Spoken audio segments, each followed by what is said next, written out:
नमस्कार। पिछली वीडियो में निर्मला की कहानी में हमने पढ़ा था कि निर्मला मनसाराम के घर जाने से बहुत दुखी होती है, लेकिन मनसाराम को लगता है कि निर्मला ने ही उसके पिताजी से उसकी शिकायत की, जिसकी वजह से उसके पिताजी उसे हॉस्टल में रखना चाहते थे। अब उसके आगे, लेकिन कुछ दिनों बाद मनसाराम को ये पता चल जाता है कि निर्मला ने उसके पिताजी से उसकी कोई शिकायत नहीं की थी। उनका उद्धार कैसे होगा? उस निरपराधिनी का मुख कैसे उज्जवल होगा? उन्हें केवल मेरे साथ स्नेह का व्यवहार करने के लिए यह दंड दिया जा रहा है। उनकी सज्जनता का उन्हें यह उपहास मिल रहा है। मैं इन्हें इस प्रकार निर्दय आघात सहते देखकर बैठा रहूँगा। अपनी मान रक्षा के लिए न सही, उनकी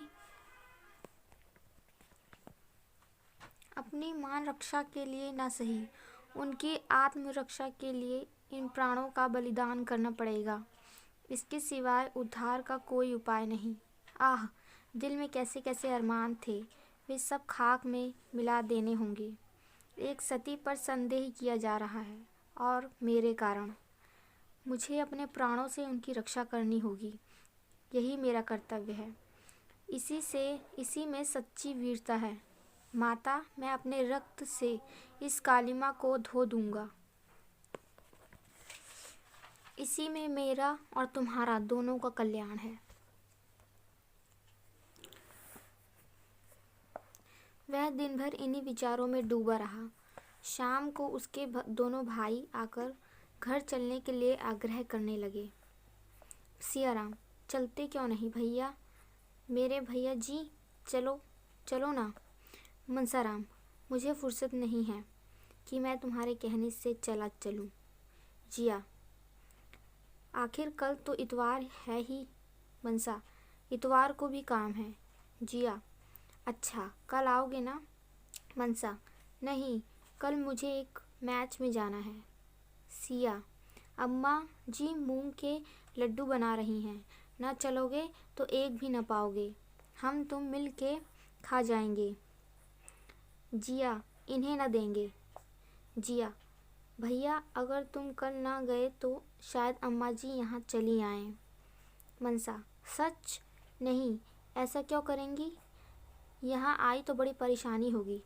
तुम कह देना कि वह कहीं मैच देखने गए हैं। जिया, मैं झूठ क्यों बोलने लगा? मैं कह दूंगा। वह मुंह फुलाए बैठे थे, देख लेना उन्हें साथ लाता हूँ कि नहीं।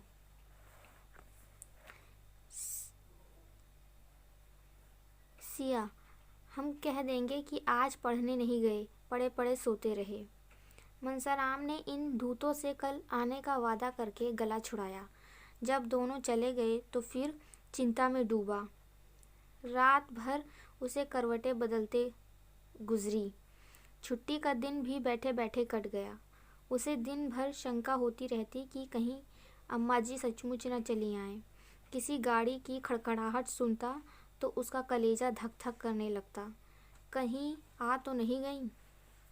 छात्रालय में एक छोटा सा औषधालय था। एक डॉक्टर साहब संध्या समय 1 घंटे के लिए आ जाया करते थे। अगर कोई लड़का बीमार होता तो उसे दवा देते। आज वह आए तो मनसाराम कुछ सोचता हुआ उनके पास जाकर खड़ा हो गया। वह मनसाराम को अच्छी तरह जानते थे। उसे देखकर आश्चर्य से बोले, यह तुम्हारी क्या हालत है जी? तुम तो मानो गले जा रहे हो। कहीं बाजार का चस्का तो नहीं पड़ गया? आखिर तुम्हें क्या हुआ? जरा यहाँ तो आओ। मनसाराम ने मुस्कुराकर कहा, मुझे जिंदगी का रोग है। आपके पास इसकी भी कोई दवा है? डॉक्टर, मैं तुम्हारी परीक्षा करना चाहता हूँ। तुम्हारी तो सूरत ही बदल गई जी, पहचाने भी नहीं जाते। यह कहकर उन्होंने मनसाराम का हाथ पकड़ लिया और छाती, पीठ, आंखें, जीभ सब बारी बारी से देखी। तब चिंतित होकर बोले, वकील साहब से मैं आज ही मिलूंगा। तुम्हें थायसिस हो रहा है। सारे लक्षण उसी के हैं। मनसाराम ने बड़ी उत्सुकता से पूछा, कितने दिनों में काम तमाम हो जाएगा डॉक्टर साहब? डॉक्टर, कैसी बातें करते हो जी? मैं वकील साहब से मिलकर तुम्हें किसी पहाड़ी जगह भेजने की सलाह दूंगा। ईश्वर ने चाहा तो तुम बहुत जल्द अच्छे हो जाओगे। बीमारी अभी पहले स्टेज में है।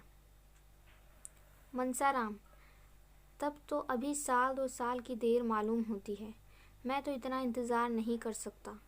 सुनिए, मुझे थायसिस वायसिस कुछ नहीं है, ना कोई दूसरी शिकायत ही है।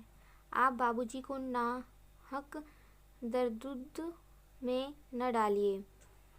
इस वक्त मेरे सिर में दर्द है, कोई दवा दीजिए, कोई ऐसी दवा जिससे नींद भी आ जाए। मुझे 2 रात से नींद नहीं आई। डॉक्टर ने जहरीली दवाइयों की अलमारी खोली और शीशी से थोड़ी सी दवा निकालकर मनसाराम को दी। मनसाराम ने पूछा, यह तो कोई जहर है, भला इससे कोई पी ले तो मर जाए। डॉक्टर, नहीं, मर तो नहीं जाए, पर सिर में चक्कर ज़रूर आ जाए। मनसा, कोई ऐसी दवा भी इसमें है जिसे पीते ही प्राण निकल जाएं? डॉक्टर, ऐसी 1-2 नहीं, कितनी ही दवाएं हैं। यह जो शीशी देख रहे हो, इसकी एक ही बूंद भी पेट में चली जाए तो जान न बचे, आनन फानन में मौत हो जाए। मनसा, क्यों डॉक्टर साहब, जो लोग जहर खा लेते हैं उन्हें बड़ी तकलीफ होती होगी। डॉक्टर, सभी जहरों से तकलीफ नहीं होती। बाज़ तो ऐसे हैं कि पीते ही आदमी ठंडा हो जाता है। यह शीशी इसी किस्म की है। इसे पीते ही आदमी बेहोश हो जाता है और फिर उसे होश नहीं आता। मनसाराम ने सोचा, तब तो प्राण देना बहुत आसान है, फिर क्यों लोग इतना डरते हैं? यह शीशी कैसे मिलेगी? अगर दवा का नाम पूछकर शीशी के किसी दवा फरोश से लेना चाहूँ तो वह कभी न देगा। ओह, इसके मिलने में कोई दिक्कत नहीं। यह तो मालूम हो गया कि प्राणों का अंत बड़ी आसानी से किया जा सकता है। मनसाराम इतना प्रसन्न हुआ मानो कोई इनाम पा गया हो। उसके दिल पर से एक बोझ सा हट गया। चिंता की मेघ राशि जो सिर पर मंडरा रही थी छिन्न भिन्न हो गई। महीनों बाद आज उसे मन में एक फुर्ती का अनुभव हुआ। लड़के थिएटर देखने जा रहे थे। निरीक्षक से आज्ञा ले ली थी। मनसाराम भी उनके साथ थिएटर देखने चला गया। ऐसा खुश था मानो उससे ज़्यादा सुखी जीव संसार में कोई नहीं। थिएटर में नकल देखकर वह हंसते हंसते लौट गया। बार बार तालियां बजाने और वंस मोर की हाँक लगाने में पहला नंबर उसी का था। गाना सुनकर वह मस्त हो जाता था और ओहो करके चिल्ला उठता था। दर्शकों की निगाहें बार बार उसकी तरफ उठ जाती थीं। थिएटर के पात्र भी उसी की ओर ताकते थे और यह जानने को उत्सुक थे कि कौन महाशय इतने रसिक और भावुक हैं। उसके मित्रों को भी उसकी उछलता पर आश्चर्य हो रहा था। वह बहुत ही शांतचित्त गंभीर स्वभाव का युवक था। आज वह क्यों इतना हास्यशील हो गया? क्यों उसके विनोद का पारावार नहीं था? 2 बजे रात को थिएटर से लौटने पर भी उसका हास्योन्माद कम नहीं हुआ। उसने एक लड़के की चारपाई उलट दी, कई लड़कों के कमरे के द्वार बाहर से बंद कर दिए और उन्हें भीतर से खटखट करता सुनकर हंसता रहा। यहाँ तक कि छात्रालय के अध्यक्ष महोदय की भी नींद शोरगुल सुनकर खुल गई और उन्होंने मनसाराम की शरारत पर खेद प्रकट किया। कौन जानता है कि उसके अंतस्थल में किसकी भीषण क्रांति हो रही है। संदेह की निर्दय आघात ने उसकी लज्जा और आत्मसम्मान को कुचल डाला है। उसे अपमान और तिरस्कार का लेश मात्र भी भय नहीं है। यह विनोद नहीं, उसकी आत्मा की करुण विलाप है। जब और सब लड़के सो गए तो वह भी चारपाई पर लेटा, लेकिन उसे नींद नहीं आई। एक क्षण के बाद वह बैठा और अपनी सारी पुस्तक बांधकर संदूक में रख दी। जब मरना ही है तो पढ़कर क्या होगा? जिस जीवन में ऐसी ऐसी बाधाएं हैं, ऐसी ऐसी यातनाएं हैं, उससे मृत्यु कहीं अच्छी। यह सोचते सोचते तड़का हो गया। 3 रातों से वह एक क्षण भी न सोया था। इस वक्त उठा तो उसके पैर थर-थर काँप रहे थे और सिर में चक्कर सा आ रहा था। आंखें जल रही थीं और शरीर के सारे अंग शिथिल हो रहे थे। दिन चढ़ता जाता था और उसमें इतनी शक्ति भी न थी कि उठकर मुंह हाथ धो ले। एकाएक उसने भूंगी को रुमाल में कुछ लिए हुए एक कहार के साथ आते देखा। उसका कलेजा सन्न हो गया। हाय ईश्वर, वे आ गईं, अब क्या होगा? भूंगी अकेले नहीं आई होगी, बग्गी ज़रूर बाहर खड़ी होगी। कहा तो उससे उठा ना जाता था। कहाँ भूंगी को देखते ही दौड़ा और घबराई हुई आवाज़ से बोला, अम्मा जी भी आई हैं क्या रे? जब मालूम हुआ कि अम्मा जी नहीं आई, तब उसका चित्त शांत हुआ। भूंगी ने कहा, भैया तुम कल गए नहीं, बहू जी तुम्हारी राह देखती रह गईं। उनसे क्यों रूठे हो भैया? कहती हैं मैंने उनकी कुछ भी शिकायत नहीं की है। मुझसे आज रोकर कहने लगी, उनके पास यह मिठाई लेती जा और कहना मेरे कारण क्यों घर छोड़ दिया है। कहाँ रख दूँ यह थाली? मनसाराम ने रुखाई से कहा, यह थाली अपने सिर पर पटक दे चुड़ैल। वहाँ से चली जा। चली है मिठाई लेकर। खबरदार जो कभी फिर इधर आई, सौगात लेकर चली। जाकर कह देना मुझे उनकी मिठाई नहीं चाहिए। जाकर कह देना तुम्हारा घर है, तुम रहो। वहाँ के वे बड़े आराम से हैं, खूब खाते हैं और मौज करते हैं। सुनती है? बाबूजी के मुंह पर कहना, समझ गई? मुझे किसी का डर नहीं है और जो करना चाहे कर डाले, जिससे दिल में कोई अरमान न रह जाए। कहें तो इलाहाबाद, लखनऊ, कलकत्ता चला जाऊं। मेरे लिए जैसे बनारस वैसे दूसरे शहर। यहाँ क्या रखा है? भूंगी, भैया मिठाई रख लो, नहीं रो रो कर मर जाएंगी। सच मानो रो रो कर मर जाएंगी। मनसाराम ने आंसुओं के उठते हुए वेग को दबाकर कहा, मर जाएंगी मेरी बला से। कौन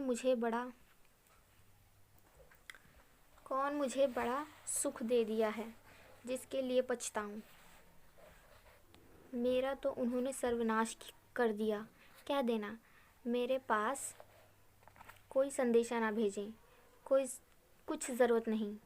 भूंगी, भैया तुम तो कहते हो यहाँ खूब खाता हूँ और मौज करता हूँ, मगर देह तो आधी भी न रही। जैसे आए थे उससे आधे भी न रहे। मनसाराम, यह तेरी आँखों का फेर है। देखना 2-4 दिन में मुटाकर कोलू हो जाता हूँ कि नहीं। उनसे यह भी कह देना कि रोना धोना बंद करें। जो मैंने सुना कि रोती हैं और खाना नहीं खाती। मुझसे बुरा कोई नहीं। मुझे घर से निकाला है तो आप चैन से रहें। चली हैं प्रेम दिखाने। मैं ऐसी त्रिया चरित्र बहुत पढ़े बैठा हूँ। भूंगी चली गई। मनसाराम को उससे बातें करते ही कुछ ठंड मालूम होने लगी।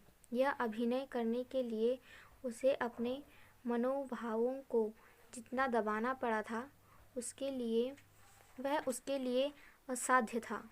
उसका आत्मसम्मान उसे इस कुटिल व्यवहार का जल्द से जल्द अंत कर देने के लिए बाध्य कर रहा था। पर इसका परिणाम क्या होगा?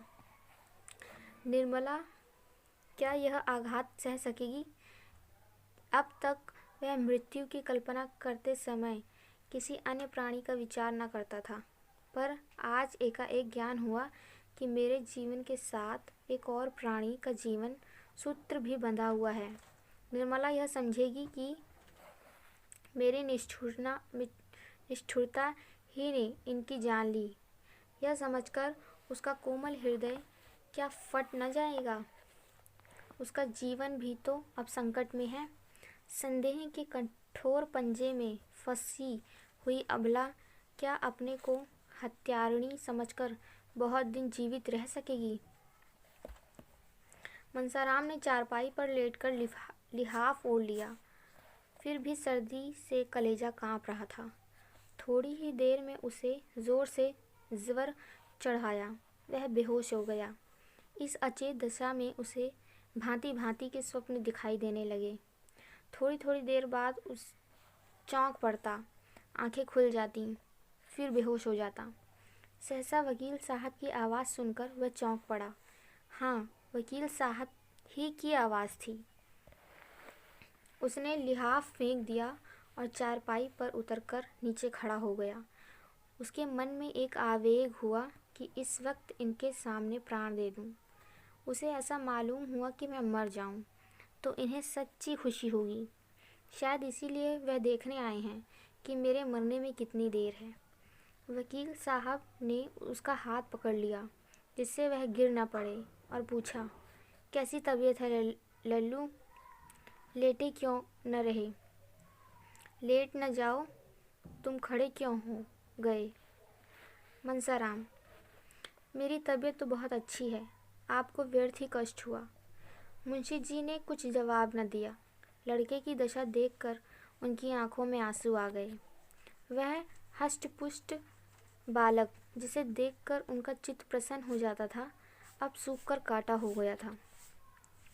5-6 दिन में ही वह इतना दुबला हो गया था कि उसे पहचानना कठिन था। मुंशी जी ने उसे आहिस्ता से चारपाई पर लिटा दिया और लिहाफ अच्छी तरह उड़ाकर सोचने लगे कि अब क्या करना चाहिए। वही कहीं लड़का हाथ से न तो जाएगा। यह ख्याल करके वह शोक में विह्वल हो गए और स्टूल पर लेटकर फुट फुट कर बैठकर रोने लगे। मनसाराम भी लिहाफ में मुंह लपेटे रो रहा था। अभी थोड़े ही दिनों पहले उसे देखकर पिता का हृदय गर्व से फूल उठता था, लेकिन आज उसे इस दारुण दशा में देखकर भी वह सोच रहा है कि इसे घर ले चलूं या नहीं। क्या यहाँ दवा नहीं हो सकती? मैं यहाँ 2400 घंटे बैठा रहूँगा। डॉक्टर साहब यहाँ हैं ही, कोई दिक्कत न होगी। घर ले चलने में उन्हें बाधाएं ही बाधाएं दिखाई देती थीं। सबसे बड़ा भय यह था कि वह वहाँ निर्मला है, इसके पास हरदम बैठी रहेगी और मैं मना ना कर सकूँगा। यहाँ उनके लिए असह्य था। इतने में अध्यक्ष ने आकर कहा, मैं तो समझता हूँ आप इन्हें अपने साथ ले जाएं। गाड़ी है ही, कोई तकलीफ न होगी। यहाँ अच्छी तरह देखभाल न हो सकेगी। मुंशी जी, हाँ, आया तो मैं इसी ख्याल से था, लेकिन इनकी हालत बहुत ही नाजुक मालूम होती है। ज़रा सी असावधानी होने से सरसाम हो जाने का भय है। अध्यक्ष, यहाँ से ले जाने में कोई दिक्कत ज़रूर है, लेकिन यह तो आप खुद सोच सकते हैं कि घर पर जो आराम मिल सकता है वो यहाँ किसी तरह नहीं मिल सकता। इसके अतिरिक्त किसी बीमार लड़के को यहाँ रखना नियम विरुद्ध भी है। मुंशी जी, कहिए तो हेडमास्टर से आज्ञा ले लूँ। मुझे इनको यहाँ से इस हालत में ले जाना किसी तरह मुनासिब नहीं मालूम होता। अध्यक्ष ने हेडमास्टर का नाम सुना तो समझे कि यह महाशय धमकी दे रहे हैं। ज़रा तिनक कर बोले, हेडमास्टर, नियम विरुद्ध कोई बात नहीं कर सकते। मैं इतनी बड़ी जिम्मेदारी कैसे ले सकता हूँ? अब क्या हो, क्या घर ले ही जाना पड़ेगा? यहाँ रखने का तो यह बहाना था कि ले जाने से बीमारी बढ़ जाने की शंका है।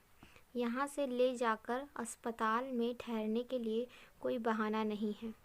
जो सुनेगा वह यही कहेगा कि डॉक्टर की फीस बचाने के लिए लड़के को अस्पताल फेंक आए। पर अब ले जाने के सिवा और कोई उपाय न था। अगर अध्यक्ष महोदय इस वक्त रिश्वत लेने को तैयार हो जाते तो शायद 2-4 साल का वेतन ले लेते, लेकिन कायदे के पाबंद लोगों में इतनी बुद्धि, इतनी चतुराई कहाँ। अगर इस वक्त मुंशी जी को कोई आदमी ऐसा उज्र सुझा दे जिसमें उन्हें मनसाराम को घर न ले जाना पड़े, तो वह आजीवन उसका एहसान मानते। सोचने का समय भी न था। अध्यक्ष महोदय शैतान की तरह सिर पर सवार थे। विवश होकर मुंशी जी ने दोनों साइंसों को बुलाया और मनसाराम को उठाने लगे। मनसाराम अर्धचेतना की दशा में था। चौंक कर बोला, क्या है, कौन है? मुंशी जी, कोई नहीं है बेटा, मैं तुम्हें घर ले चलना चाहता हूँ, आओ गोद में उठा लूँ। मनसाराम, मुझे क्यों घर ले चलते हो? मैं वहाँ नहीं जाऊँगा।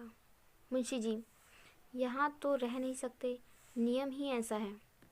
मनसाराम, कुछ भी हो, मैं वहाँ न जाऊँगा, मुझे और कहीं ले चलिए, किसी पेड़ के नीचे, किसी झोपड़े में, जहाँ चाहे रखिए, पर घर न ले चलिए। अध्यक्ष ने मुंशी जी से कहा, आप इन बातों का ख्याल न करें, यह तो होश में नहीं है। मनसाराम, कौन होश में नहीं है?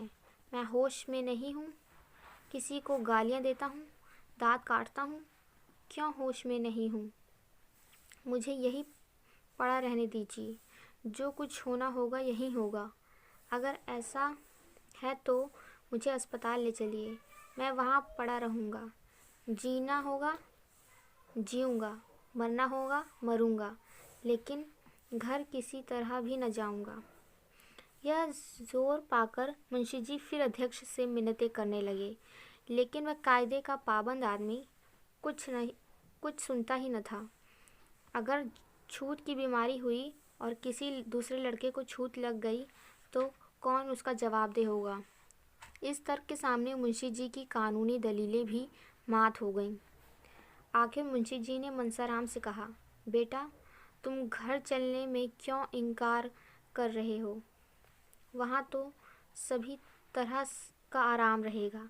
मुंशी जी ने कहने को तो यह बात कह दी, लेकिन डर रहे थे कि कहीं सचमुच मनसाराम चलने पर राज़ी न हो जाए।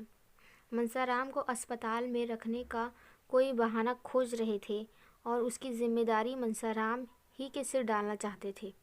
यह अध्यक्ष के सामने की बात थी। वह इस बात की साक्षी दे सकते थे कि मनसाराम अपनी जिद से अस्पताल जा रहा है। मुंशी जी का इसमें लेश मात्र भी दोष नहीं है। मनसाराम ने झल्लाकर कहा, नहीं नहीं, 100 बार नहीं, मैं घर नहीं जाऊंगा, मुझे अस्पताल ले चलिए और घर के सब आदमियों को मना कर दीजिए कि मुझे देखने ना आए। मुझे कुछ नहीं हुआ है, मैं बिल्कुल बीमार नहीं हूँ, आप मुझे छोड़ दीजिए, मैं अपने पाँव से चल सकता हूँ। वह उठ खड़ा हुआ और उन्मत्त की भांति द्वार की ओर चला, लेकिन पैर लड़खड़ा गए। यदि मुंशी जी ने संभाल न लिया होता तो उसे बड़ी चोट आती।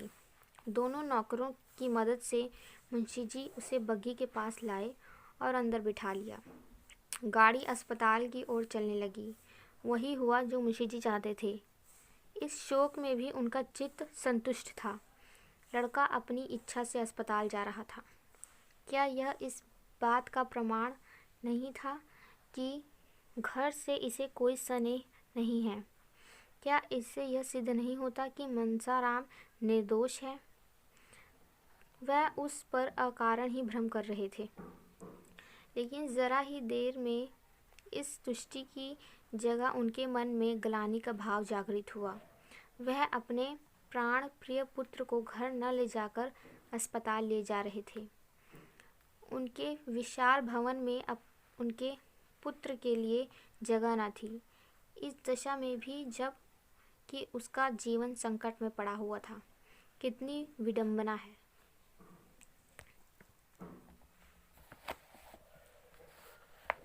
एकाएक मुंशी जी के मन में प्रश्न उठा, कहीं मनसाराम उनके भावों को ताड़ तो नहीं गया, इसीलिए तो उसे घर से घृणा नहीं हो गई। अगर ऐसा है तो गजब हो जाएगा। इस अनर्थ की कल्पना ही से मुंशी जी के रोए खड़े हो गए और कलेजा धक धक करने लगा। हृदय में एक धक्का सा लगा। अगर इस ज्वर का यही कारण है तो ईश्वर ही मालिक है। इस समय उनकी दशा अत्यंत दयनीय थी। वह आग जो उन्होंने अपने निठुर हाथों को सेकने के लिए जलाई थी, अब उनके घर में लगी जा रही थी। इसका करुणा, शोक, पश्चाताप और शंका से उनका चित्त घबरा उठा। उनके गुप्त रोदन की ध्वनि बाहर निकल सकती तो सुनने वाले रो पड़ते। उनके आंसू बाहर निकल सकते तो उनका तार बंध जाता। उन्होंने पुत्र के वर्णहीन मुख की ओर एक बार वात्सल्यपूर्ण नेत्रों से देखा, वेदना से विकल होकर उसे छाती से लगा लिया और इतना रोए कि हिचकी बंध गई। सामने अस्पताल का फाटक दिखाई दे रहा था। मुंशी तोताराम संध्या समय कचहरी से घर पहुंचे तो निर्मला ने पूछा, उन्हें देखा, क्या हाल है? मुंशी जी ने देखा कि निर्मला के मुख पर नाम मात्र को भी शोक या चिंता का चिन्ह नहीं है। उनका बनाव, सिंगार और दिनों से भी खूब गाढ़ा हुआ है। मसलन वह गले में हार न पहनती थी, पर आज वह भी गले में शोभा दे रहा था। झूमर से भी उसे बहुत प्रेम था, पर आज वह भी महीन रेशमी साड़ी के नीचे काले काले केशों के ऊपर फानूस के दीपक की भांति चमक रहा था। मुंशी जी ने मुंह फेर कर कहा, बीमार है, और क्या हाल बताऊं? निर्मला, तुम तो उन्हें यहाँ लाने गए थे। मुंशी जी ने झुंझला कर कहा, वह नहीं आता। क्या मैं ज़बरदस्ती उठा लाता? कितना समझाया कि बेटा घर चलो, वहाँ तुम्हें कोई तकलीफ़ नहीं होने पाएगी। लेकिन घर का नाम सुनकर उससे जैसे दूना ज्वर हो जाता था। कहने लगा, मैं यहाँ मर जाऊँगा लेकिन घर न जाऊँगा। आखिर मजबूर होकर अस्पताल पहुँचा आया, और क्या करता। रुक्मणी भी आकर बरामदे में खड़ी हो गई। बोली, वह जन्म का हठी है, यहाँ किसी तरह न आएगा, और यह भी देख लेना वह वहाँ अच्छा भी न होगा। मुंशी जी ने कातर स्वर में कहा, तुम 2-4 दिन के लिए वहाँ चली जाओ तो बड़ा अच्छा हो बहन। तुम्हारे रहने से उसे तस्कीन होती रहेगी। मेरी बहन, मेरा यह विनय मान लो, अकेले वह रो रो कर प्राण दे देगा। बस हाय अम्मा की रट लगाकर रोया करता है। मैं वहीं जा रहा हूँ, मेरे साथ ही चलो। उसकी दशा अच्छी नहीं बहन, वह सूरत ही नहीं रही। देखें ईश्वर क्या करते हैं। यह कहते कहते मुंशी जी की आंखों से आंसू बहने लगे, लेकिन रुक्मणी अविचलित भाव से बोली, मैं जाने को तैयार हूँ। मेरे वहाँ रहने से अगर मेरे लाल के प्राण बच जाएं तो मैं सिर के बल दौड़ी जाऊं। लेकिन मेरा कहना गिरह में बांध लो भैया, वहाँ वह अच्छा ना होगा। मैं उसे खूब पहचानती हूँ, उसे कोई बीमारी नहीं है, केवल घर से निकाले जाने का शौक है। यही दुख ज्वर के रूप में प्रकट हुआ है। तुम एक नहीं लाख दवा करो, सिविल सर्जन को ही क्यों ना दिखाओ, उसे कोई दवा असर ना करेगी। मुंशी जी, बहन, उसे घर से निकाला किसने है? मैंने तो केवल उसकी पढ़ाई के ख्याल से उसे वहाँ भेजा था। रुक्मणी, तुमने चाहे जिस ख्याल से भेजा हो, लेकिन यह बात उसे लग गई है। मैं तो अब किसी गिनती में नहीं हूँ। मुझे किसी बात में बोलने का कोई अधिकार नहीं। मालकिन तुम्हारी स्त्री, मैं तो तुम्हारी रोटियों पर पड़ी हुई अभागनी विधवा हूँ। मेरी कौन सुनेगा और कौन परवाह करेगा। लेकिन बिना बोले रहा नहीं जाता। मनसा तभी अच्छा होगा जब घर आएगा, जब तुम्हारा हृदय वही हो जाएगा जो पहले था। यह कहकर रुक्मणी वहाँ से चली आई। उनकी ज्योतिहीन पर अनुभवपूर्ण आँखों के सामने जो चरित्र हो रहे थे उनका रहस्य वह खूब समझती थी और उनका सारा क्रोध निरपराधिनी निर्मला पर ही उतरता था। इस समय भी वह कहते कहते रुक गई कि जब तक यह लक्ष्मी इस घर में रहेंगी इस घर की दशा बिगड़ती ही जाएगी। उसको प्रकट रूप से न कहने पर भी उसका आश्चर्य मुंशी जी से छिपा न रहा। उनके चेहरे पर मुंशी जी ने सिर झुका लिया और सोचने लगे। उन्हें अपने ऊपर इस समय इतना क्रोध आ रहा था कि दीवार से सिर पटककर प्राणों का अंत कर दें। उन्होंने क्यों विवाह किया था? विवाह करने की जरूरत क्या थी? ईश्वर ने उन्हें एक नहीं तीन पुत्र दिए थे। उनकी अवस्था भी 50 के लगभग पहुंच गई थी। फिर उन्होंने क्यों विवाह किया? क्या इसी बहाने ईश्वर को उनका सर्वनाश करना मंजूर था? उन्होंने सिर उठाकर एक बार निर्मला की साहस पर निश्चल मूर्ति देखी और अस्पताल चले गए।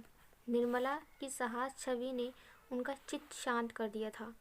आज कई दिनों के बाद उन्हें यह शांति मयस्सर हुई थी। प्रेम पीड़ित हृदय इस दशा में क्या इतना शांत और अविचलित रह सकता है? नहीं, कभी नहीं।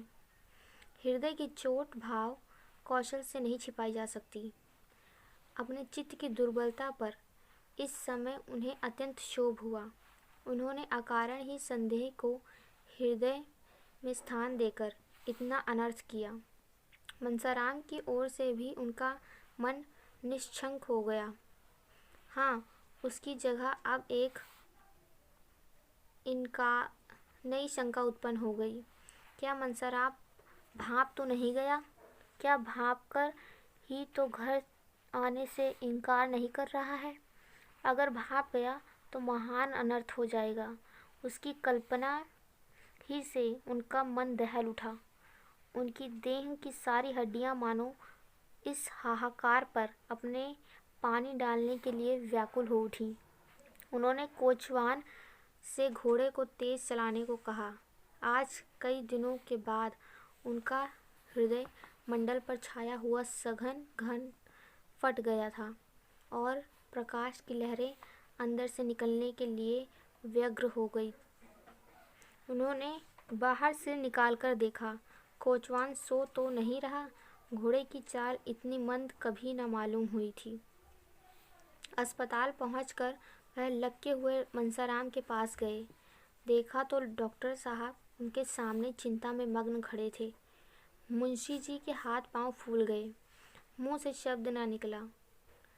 भरभाई हुई आवाज में बड़ी मुश्किल से बोले, क्या हाल है डॉक्टर साहब? यह कहते कहते वह रो पड़े और जब डॉक्टर साहब को उनके प्रश्न का उत्तर देने में एक क्षण का विलंब हुआ तब तो उनके प्राण नहों में समा गए। उन्होंने पलंग पर बैठकर अचेत बालक को गोद में उठा लिया और बालक की भांति सिसक सिसक कर रोने लगे। मनसाराम की देह तवे की तरह जल रही थी। मनसाराम ने एक बार आंखें खोली। आह, कितनी भयंकर और उसके साथ ही कितनी दीन दृष्टि थी।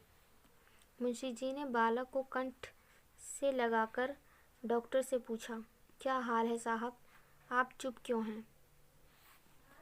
डॉक्टर ने संदिग्ध स्वर में कहा, हाल जो कुछ है आप देख ही रहे हैं। 106 डिग्री का ज्वर है और मैं क्या बताऊं, अभी ज्वर का प्रकोप बढ़ता ही जाता है।